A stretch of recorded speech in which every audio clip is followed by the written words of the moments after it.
श्री गणेश दत्त गुरुभ्यो नमः. गुरुर्ब्रह्मा गुरुर्विष्णू गुरुर्देवो महेश्वरः गुरु साक्षात् परब्रह्म तस्मै श्री गुरवे नमः. ज्या संगतीनेच विराग झाला मनोदरीचा जडभास गेला साक्षात परमात्मा मज भेटविला विसरू कसा मी गुरुपादुकाला. गुरुवाणी पुष्प 3 मधील गुरु कोणाला करावे या अध्यायाच्या पुढील भागाचं मी पठण करीत आहे. परमपूज्य सद्गुरु श्री रामकृष्ण क्षीरसागर स्वामी आपल्या प्रासादिक वाणीतून मार्गदर्शनपर आशीर्वाद देताना पुढे म्हणतात, आपण मनामध्ये श्रद्धा बाळगा. उगाच संशय घेत बसू नका. निरर्थक प्रश्न विचारत बसू नका. कोणत्याही गोष्टीत अति विचार करू नका. गुरुवाक्य प्रमाण माना. त्यावर प्रश्न निर्माण करू नका. गुरुवाक्यावर विपरीत चर्चा नको. त्याने त्यांची प्रतारणा होते. एखाद्या वेळेस गुरु भक्ताला अमुक कर असे सांगतात. ते जे गुरुवाक्य असते त्या पाठीमागे गुरूंची शक्ती असते. तीच शक्ती कार्य करीत असते. भक्तामध्ये मात्र खरोखरच पूर्ण भक्ती पाहिजे. त्याशिवाय त्याच्यामध्ये पूर्ण श्रद्धा निर्माण होत नाही. अन्य ठिकाणी अनेक गुरु निरनिराळे मार्ग दाखवित असतात. ते फलदायी ठरत नाहीत. जेव्हा आम्ही मार्गदर्शन करीत असतो तेव्हा त्याबाबतची जबाबदारी आमच्यावर असते. त्याचे फळ तुम्हाला तात्काळ मिळते. आम्ही तुम्हाला परमार्थ करण्यास सांगत असतो. त्याचं कारण तुमची शक्ती नाहीशी होऊ नये हेच असतं. नदीला पाणी मिळाले की पाण्याला वेग येतो. तुमच्याजवळ मूळची शक्ती असावी लागते. जर मूळची शक्ती कमी असेल तर निर्णय घेता येत नाही. गुरूंच्या केवळ दर्शनाने काळजा कमी झाल्या पाहिजेत. गुरु सानिध्यात आनंद वाटला पाहिजे.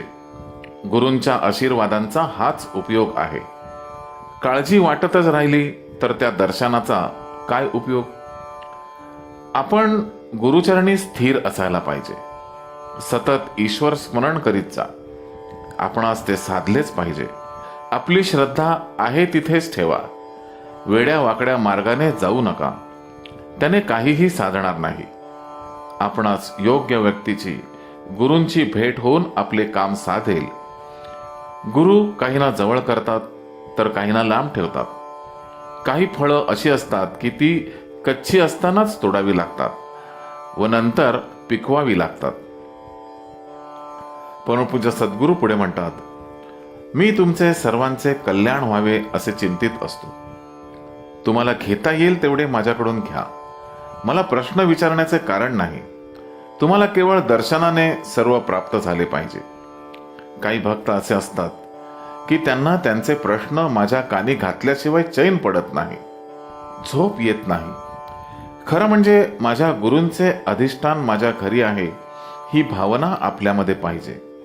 अशा श्रद्धेमुळे शक्ती निर्माण होते आणि आपोआप आनंद निर्माण होतो. या संदर्भात रामकृष्ण परमहंसांचा एक दाखला बघा. एकदा एक भक्त रामकृष्ण परमहंसांना आपल्या घरी येण्याविषयी विनंती करू लागला. तेव्हा रामकृष्ण त्याला म्हणाले की माझा फोटो तुझ्याकडे आहे ना, तर मग मला येण्याचं काय कारण. तुम्हा लोकांची सुद्धा तशीच श्रद्धा पाहिजे. आपल्या घरी गुरूंचे अधिष्ठान पाहिजे. तुम्ही ईश्वर स्मरण करा, सेवा करा, गुरुवाक्याचे चिंतन करीत जा. परमपूज्य सद्गुरू पुढे म्हणतात, मी परगावी असतो तेव्हा नगरच्या लोकांना सहाय्य करतो व नगरला असताना परगावच्या लोकांना सहाय्य करीत असतो. आपण आपला भाव गुरुचरणी स्थिर ठेवा. आपल्याला आपोआप फल प्राप्त होईल. आम्हाला ईश्वराचा अनुग्रह झाला तेव्हा आम्ही एकदम शांत झालो. आता काहीही मागणे नको. मी नेहमी आनंदी असतो. जो कोणी येईल त्याला हसवल्याशिवाय जाऊ देत नाही. तुम्हाला साक्षात्कार घडणार नाही. तो विचार तुम्ही सोडून द्या. जे प्राप्त झाले आहे तेच पुरेसे आहे. ते आपण टिकवा. त्यामुळे तुम्ही पुढील आयुष्यात प्रगती करू शकाल. परमार्थाची वाटचाल शक्यतो गुरूंशिवाय करू नये. वाचनाने माहिती होत असते, ग्रंथाने ज्ञान मिळते, तर मग गुरूंची काय आवश्यकता, असे काहींचे म्हणणे असते. परंतु ते चुकीचे आहे. गुरु ही व्यक्ती नाही, ते तत्व आहे. तत्व ज्यांच्या ठिकाणी प्रतिबिंबित होत असते त्यांनाच गुरु म्हणायला पाहिजे. जे शाश्वत मत मांडतात ते गुरु होत. शाश्वत मत म्हणजे कोणीही खोडू शकणार नाही असे सत्य. त्याचा अनुभव घेऊन जे सिद्ध झाले ते मांडतात व पाखंड मताचे जे खंडन करतात त्यांनाच गुरु म्हणावे. गुरु हे शिष्यांना शब्दाने काहीही न सांगता शिकवतात.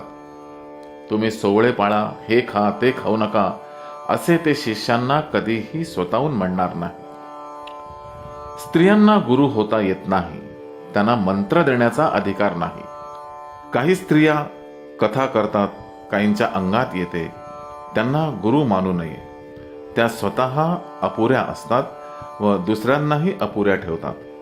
त्यांच्याकडून अनुग्रहित होऊ नये. स्त्रियांना अनुग्रह घेण्याचा अधिकार आहे, पण त्यांना तो देण्याचा अधिकार नाही. संत मालिकेत ठिकठिकाणी स्त्रिया आढळतात, पण त्या गुरु नाहीत. गुरु व्हायला जन्मच घ्यावा लागतो. प्रपंचाची चव घेऊन मग गुरु होता येत नाही. प्रवचनकार, कीर्तनकार, गुरु यात फरक आहे. ते सर्वस्वी भिन्न आहेत. कीर्तनकार अधिकार नसताना शिकवित असतात. प्रवचनकार आपल्या प्रवचनातून लोकांना चांगला उपदेश करीत असतात. मात्र हे जे सांगतात ते त्यांच्या मुखातून उत्स्फूर्तपणे बाहेर पडत असते.